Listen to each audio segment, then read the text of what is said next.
आपसे रिक्वेस्ट है कि जो जनरल क्राउड है जो अच्छा कर सकता है वो इसी वजह से अच्छा नहीं कर रहा कि सर हमें तो आलस आता है, हम डिस्ट्रैक्टेड हैं, हम डीमोटिवेटेड हैं। कुछ नहीं है, ये सब फालतू की बातें हैं।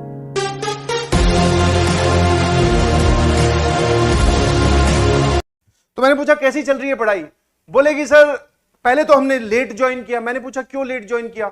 सर हमें पहले विश्वास नहीं हो रहा था कि 4000 में कोई जेई का पढ़ा सकता है क्या, बट सर जब हमने इधर उधर से थोड़ी हमारे पास वर्ड ऑफ माउथ आए तो हमने ज्वाइन किया।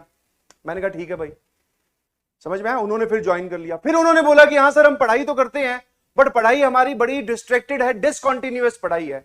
आज पढ़ लिए 2 दिन, फिर उसके बाद में लेक्चर नहीं अटेंड किया। मैंने पूछा तू कौन से चैप्टर पे है? बोले सर मैं तो ट्रिग्नोमेट्री पे हूं। समझ में आया। तो ऑनलाइन में सिर्फ एक ही चीज है जो आपको खुद कंट्रोल करनी है, दैट इज, और उसी वजह से ये लाइव क्लासेस रखी गई हैं, दैट इज आपकी सिंसियरिटी, आपकी रेगुलरिटी, आपकी कंटिन्यूटी। आपको रोज अटेंड करना पड़ेगा बेटा, रोज। तुम जस्ट इमेजिन द थिंग, अगर यही क्लास ऑफलाइन की चल रही होती और तुमसे मोटे जाड़े पैसे लिए होते तो तुम्हें घर वाले धक्के मार के निकालते कि जाओ पहले क्लास अटेंड करके आओ, आज क्लास क्यों नहीं गया? समझ में आया? तुम्हें आना पड़ता मर के यहां पर ऑफलाइन में। तो अब ऑनलाइन में तुम्हारे पास ज्यादा बढ़िया फैसिलिटी है। सर हम घर के घर में ही है, हमें सिर्फ एक क्लिक करना है और उसके बाद में क्लास स्टार्ट है। किसी कारणवश हमारी क्लास रह जाए तो ऑफलाइन में कोई ऐसा टीचर नहीं है, आई गारंटी, जो ये बोल दे मैं पूरा पढ़ा दूंगा वापस से। ऑल्दो एडमिशन के टाइम ऐसी टोपियां पहनाई जाती है कि हाँ करवा देंगे, ये कर देंगे, वो कर देंगे, बट ऐसा कोई नहीं है जो वापस पढ़ाता हो। यहां पे तुम्हारे पास प्रिविलेज ये है कि चलो किसी कारणवश, वैसे तो होनी नहीं चाहिए क्लास, बट अगर छूट गई क्लास तो कोई बात नहीं, वापस पीछे जाओ, उस लेक्चर पे क्लिक करो, वो देख लो। तो आपके पास 4000 रुपए में बहुत सारी चीजें पहुंचाई गई है यार। अब दिक्कत यह है कि आपके सामने बहुत सारा परोस दिया गया है, तुमसे खाया नहीं जा रहा है और तुम्हें विश्वास नहीं हो रहा कि इतना कैसे दे दिया किसी ने। समझ में आया? तो मेरी आपसे रिक्वेस्ट है कि जो जनरल क्राउड है जो अच्छा कर सकता है वो इसी वजह से अच्छा नहीं कर रहा कि सर हमें तो आलस आता है, हम डिस्ट्रैक्टेड हैं, हम डीमोटिवेटेड हैं। कुछ नहीं है, ये सब फालतू की बातें हैं।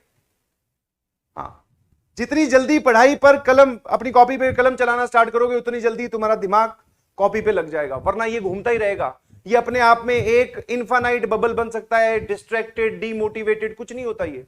चलो मैं आज ज्ञान दे देता हूं 50 मिनट का कि मोटिवेटेड कैसे होते हैं, फिर उसके बाद में क्या करोगे? सर फिर पढ़ने बैठेंगे तो पढ़ना ही तो है, finally the end result is आपको पढ़ना है। और जितनी जल्दी आप पढ़ना स्टार्ट करोगे आपको मेरी इन सब बातों की या किसी की भी बातों की जरूरत नहीं पड़ेगी कि सर कैसे पढ़ाई करते हैं। Start doing hard work from now, start doing hard work from now. समझ में आया? मेरी आपसे रिक्वेस्ट है, हाथ जोड़कर रिक्वेस्ट है कि ये टाइम बीतने के बाद में सिर्फ आप रिग्रेट रह जाएगा, सिर्फ खुद को आप यही बोल रहे होगे बंद कमरे में बैठ के कि यार पढ़ लेता तो शायद मैं भी आज IITian होता। कि सब लोग मेरी एज के, इतनी फैसिलिटी उनके पास थी, ठीक ठाक बैकग्राउंड से थे, या चलो बैकग्राउंड कैसा भी हो उससे क्या फर्क पड़ता है, सबको मेरी आवाज सुनाई तो दे रही है ना, कागज कलम है लिखने के लिए, बस इतना ही चाहिए, उसके अलावा कुछ नहीं चाहिए। तो अपने आप को पहले एक लाइन पर लेके आओ, वो काम तुम खुद कर सकते हो और कोई नहीं कर सकता पूरी दुनिया में। हाँ, और धीरे धीरे अपनी लिमिट बढ़ाओ, और लिमिट इतनी बड़ी कर दो कि वो लिमिट तुम्हें देखकर लगे कि अरे भैया गजब कर दिया है।